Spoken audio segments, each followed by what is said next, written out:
nosotros y ahora vamos a hablar de transformación digital. ¿Qué cosa es eso? Usted sabe que está vinculado, por ejemplo, con que pueda sacar dinero del Banco de la Nación a través de una tarjeta o eventualmente también haciendo transacciones por internet, o que no tenga que hacer colas en algunas entidades del Estado, o mejor aún, que algún día pueda usar firma digital para hacer transacciones con el Estado. Algo de eso es la transformación digital, pero nos va a explicar un poco mejor Eric Iriarte, porque ya hay un plan nacional de este tema. Buenas noches, Eric, gracias por estar con nosotros. Buenas noches, Maite, un gusto compartir contigo. Un experto en el tema. Unos cuantos años nada más involucrado en el tema. Así es. La propuesta que ha hecho el Estado, porque es una propuesta arriesgada, es un plan al 2030, retoma mucho de lo que se ha venido trabajando en los últimos 20 años. Le da un norte claro a la idea de que el Estado es un facilitador de la estrategia social en el uso de tecnología y toma el Acuerdo Nacional, la Política 35, toma muchos de los trabajos hechos por ti, por mí, por un montón de gente en estas pasadas décadas para decir qué se quiere construir. Y lo establecen cinco objetivos claves que van relacionados a ciudadanía, libertades y derechos y garantías, conectividad plena, uso de la economía digital, de la tecnología para facilitar la economía, es momento de reactivación económica, ciberseguridad y seguridad digital, que es un tema crítico y súper importante, pero además la idea de que se tienen que tener servicios públicos conectados para la ciudadanía. Entonces no se queda simplemente en el ejercicio del gobierno electrónico o el gobierno digital, sino que pasan al resto del nombre de la Secretaría de Gobierno Digital y Transformación Digital. Y es una apuesta, ahora hay que ver cómo se lleva a cabo, ¿no? Claro, ahora, digamos que todos estos temas tecnológicos los escribe uno con un marco, que es lo que ha pasado, pero en algún momento tienen que desarrollarse, ¿no? Entonces, como bien dices, han sido varios años, hoy día lo que existe es una suerte de mapa. ¿Cuál crees tú que tiene que ser el primer paso para que las personas que nos están viendo sientan que la transformación digital, de la que se habla, ha llegado a sus vidas? ¿Cuál debería ser ese elemento más creo claro? Que fue al revés. Fue que la transformación digital llegó y de pronto el Estado se está enfrentando a que la gente ya convive con estas tecnologías desde los móviles, las aplicaciones. La pandemia nos permitió tener teletrabajo, teleeducación, telemedicina, teletodo, y esto ha exigido por parte del Estado el dar una respuesta. Esperábamos que esta respuesta fuera muchísimo antes, porque lo lógico es pensar en las políticas públicas, de una política de Estado, una política de gobierno y la ejecución. Bueno, nosotros hemos construido el mundo al revés. La ley de firma digital tiene 20 años, la de protección de datos personales tiene 12, las normativas sobre ciberseguridad tienen ya década y media. Y lo que ha hecho más bien esto es consolidar y darle un punto común. Y este punto común, la exigencia es dos. Uno, cómo va a construirse desde el Ejecutivo un espacio multiestamentario, donde la sociedad civil, el sector privado, la academia y el gobierno trabajen conjuntamente y no sea solamente la visión del gobierno queriendo ejecutar cosas por más buena intención que pueda tener. Y la segunda es cómo se va a implementar muchos de estos objetivos en metas concretas. Es decir, que quiero conectar a todos, no es solamente... Justamente a eso iba, ¿no? Porque en efecto hay muchísimo tiempo que se habla de esto, hay estas normas específicas que has comentado, pero en concreto, o sea, la gente todavía no siente que pueda usar estas cosas de manera directa, ¿no? O sea, todavía hay que ir a ¿cómo se llama?, un cajero, y eso, si la persona no quiere ir, tiene que hacer su cola en una ventanilla. Muchas personas, muchos pensionistas reciben dinero a través del Banco de la Nación. Todavía no podemos firmar digitalmente todos los ciudadanos. El DNI electrónico se quedó un poco esperando, por eso te preguntaba, esto que suena tan bien para las personas que nos están viendo podría parecer griego, si es que no les bajamos esto a una cosa muy concreta. ¿Cuál es ese servicio digital que va a abrir la llave a todos los otros servicios digitales que hoy deberíamos decir fantástico? Ya, ahora, esta es la transformación digital. Mira, si tuvieras 4 servicios básicos, uno se ha desarrollado solo sin un mayor norte, que es impuestos, la relación con SUNAT, facturas electrónicas, recibo de pagos electrónicos, boleta electrónica, que ya al día a día existen. Ahora vas a una pollería y te dan, denos un número de celular y te dan... Eso es vivir la transformación digital. Un segundo elemento son registros públicos, que acaban de abrir un nuevo sistema para que la gente esté informada, ya no solamente en las apps, sino como una mensajería desde correo electrónico. También sirve, pero es un servicio que tenía casi 15 años, 20 años, sino que la ciudadanía no tenía acceso y conectividad. Vuelves al tema de tener una dorsal de fibra óptica completa, ejecutable y que todos puedan usar. Un tercer actor que resulta clave es RENIEC. RENIEC no solamente para tener los DNIs con chip incorporado, RENIEC ha mencionado que va a tener toda una estrategia al 2026 de recambio para poder tener firmas digitales para toda la ciudadanía. Pero si no te dan el instrumento para poder pasar la tarjeta, pues tampoco va a servir mucho. Y esa es parte de lo que tenemos. Todo el mundo tiene o no todo el mundo, mucha gente tiene este DNI blanco, pero nunca lo ha podido utilizar. Así es. Porque no hay la interfaz. Entonces aquí hay que o construirlas o comprarlas. Y el cuarto actor que se vuelve súper importante es el Ministerio de Transporte y Comunicaciones, las licencias de conducir. En pandemia se avanzó muchísimo. Se avanzó a tener DNIs electrónicos puros, a tener brevetes electrónicos puros, a tener teletrabajo de funcionarios públicos trabajando 24/7. Indecopio acaba de reconocer de que las ventanillas de servicios digitales tienen que ser 24/7. Pero el mismo Estado retrocedió y dijo, no más trabajo remoto para los funcionarios públicos, tienen que venir a un horario de oficina y de pronto las ventanillas se cierran a las 5 de la tarde, así sea por internet. Ese entender que lo digital es permanente es todavía lo que está faltando en el Estado.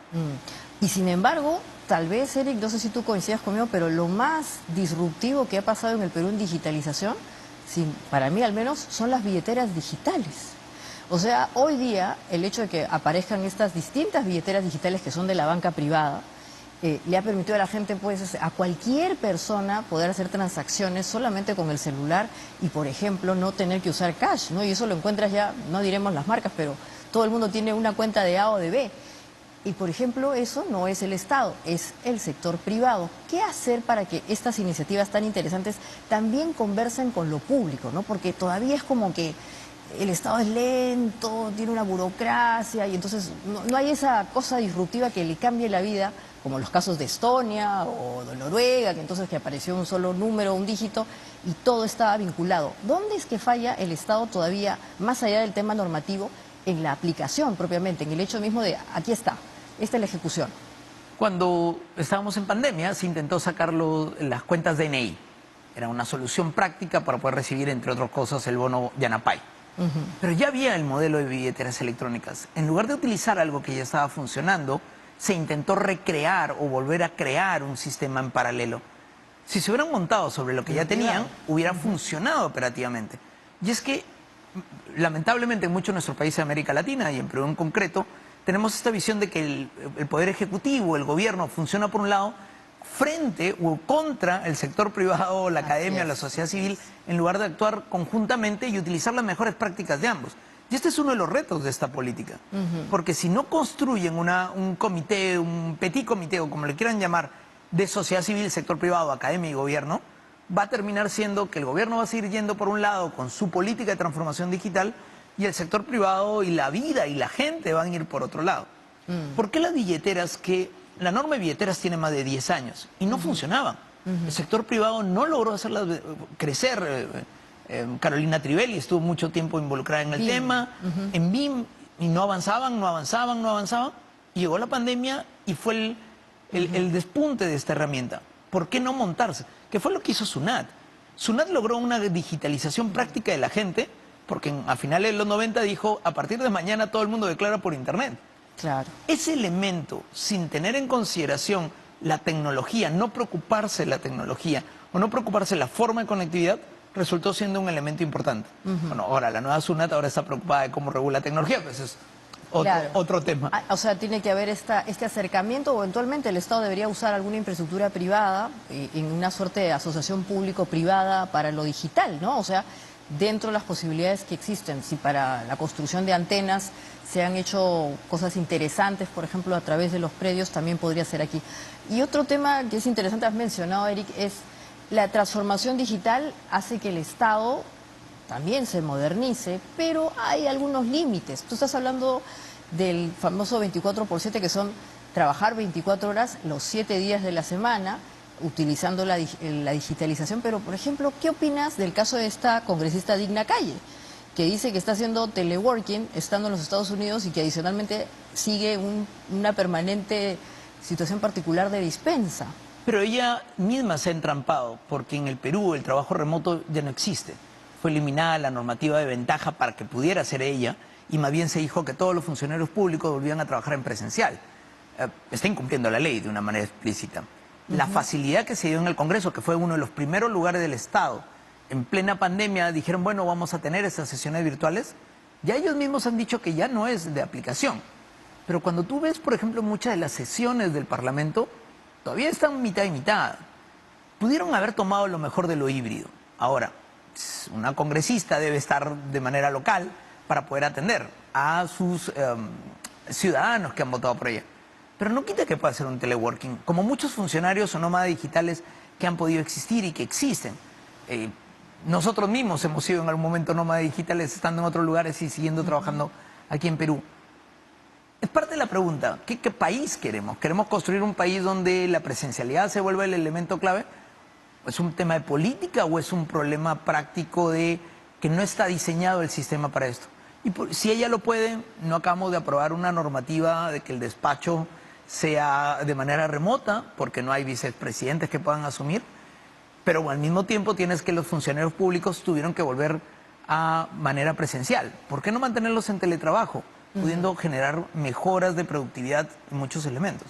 Claro, porque en verdad, como mencionas, no está claro en algunas posiciones que obviamente, por ejemplo, como el caso de congresista o de parlamentario, donde hay un elemento de representación, que lo puedas hacer a través de los medios telemáticos. Ese es el punto acá en discusión, ¿no? O sea, se puede trabajar seguramente en las sesiones, a través de Zoom, lo que fuese, pero quiere la gente verla. O sea, ahí hay un elemento que todavía no se ha terminado de desarrollar y por eso te lo preguntaba, porque parece que la transformación digital de la que estamos hablando necesita seguir haciendo camino. O sea, este es un hito, pero todavía nos falta mucho más. Muchísimo más. Hay muchas cosas para avanzar. Muchas veces hemos creído que la tecnología es una suerte de magia que automáticamente va a resolver las cosas, ¿no? Hablamos de inteligencia artificial, que es uno de los temas más en boga. Pero la inteligencia artificial sigue siendo un software programado por alguien y una utilización humana. No es que mañana va a haber un Skynet o uno de esos sistemas automatizados. Porque nos olvidamos que lo que construimos las cosas somos los seres humanos. Es como la gente que ve Machu Picchu y dice, fueron los aliens, los extraterrestres, la línea de Nazca. Oye, los seres humanos somos capaces de muchas cosas, pero creemos que la tecnología nos puede ser mágica. Muchos de los temas de cibercriminalidad y ciberdelincuencia, que fue un tema que habló la presidenta en su discurso, se van a adherir al nuevo convenio de Budapest, al ampliado, lo mencionó como algo necesario, porque lo ves en el día a día. Cada día se está enfrentando más y son cosas que vive la gente. Desarrollar capacidades en ciberseguridad, desarrollar una cultura de protección de datos personales, talento digital. ¿Cuánta gente se necesita para tener oficiales de ciberseguridad en todas las entidades públicas? O los famosos oficiales de transformación digital y gobierno digital. Es mucho lo que hay que hacer ahí. Claro, porque, mira, otra pregunta más interesante. Yo lo que quiero es que la gente nos entienda eso de la transformación digital, Eric, porque tú y yo, que somos conversos y hemos hablado 30 veces de esto, lo sabemos, pero alguien que nos está mirando piensa que esto es una cosa muy sofisticada y pensará que es software, como tú dices, y robots, y en verdad tiene que ver con su vida propia. En Chile se ha creado una comisión, el presidente Boric ha creado una comisión para regular lo que pasa en las redes sociales, y se lo ha adscrito al Ministerio de Ciencia y Tecnología. Le ha pedido a esa comisión que se encargue de definir cuál es el mejor uso que debe tener las redes sociales para su gobierno, porque entre otras cosas ahí hay trolls, hay odiadores o haters, hay muchísimas noticias falsas, hay gente que polariza. Entonces, en verdad, el gobierno del presidente Boric, un gobierno de izquierda, curioso, está regulando el Internet, algo que nadie pensó que iba a pasar. Pero además de eso, lo más interesante es que él dice que es muy importante empezar a capacitar a la ciudadanía para superar el analfabetismo digital. ¿No sería más importante eso, Eric, en el caso del Perú, además de la transformación digital, hacer una suerte de alfabetización digital a la vena para todos los ciudadanos? Porque ¿de qué sirve tener plataformas y esta cuestión si en verdad, y eso, que no son muchas, la gente no termina de entender para qué sirve lo digital? Te lo compro completamente, porque en realidad si no desarrollamos capacidades en los niños que están en la escuela ahora, que son los que hace 20 años han tenido los problemas en pandemia y que les han robado porque no tenían una cultura digital, vamos a seguir cayendo en el mismo problema. Tenemos Internet en el Perú 30 años desde que la red científica peruana lo instaló. 30 años. ¿Cuántas políticas de Estado, cuántos desarrollos ha habido para que los niños y los adolescentes se enfrenten a los problemas de las redes vigentes y actuales? O que los padres sepan cómo utilizar las herramientas para cuidar de sus hijos o para conseguir empleo. O saber que mucha de la información del Estado que les puede servir para su día a día está accesible a través de portales públicos. Lo que se está planteando del tema de regulación de redes sociales por los trolls, las fake news, también es un problema de libertades y derechos humanos. Mientras que hay posiciones que dicen que no se tienen que regular los contenidos porque la libertad de expresión es el ejercicio pleno y el control es posterior, Francia ha dicho, oye, yo necesito control porque si no me van a seguir con las protestas que han tenido hasta hace unas semanas. Lo intentó la India hace 20 años con BlackBerry, lo intentó Londres cuando hubieron problemas en Londres. Y al final llegamos a esta discusión de quién controla la tecnología. Si la tecnología la va a controlar, en los términos específicos, es el norte global, va a ser bastante complicado porque nosotros no creamos las plataformas que utilizamos.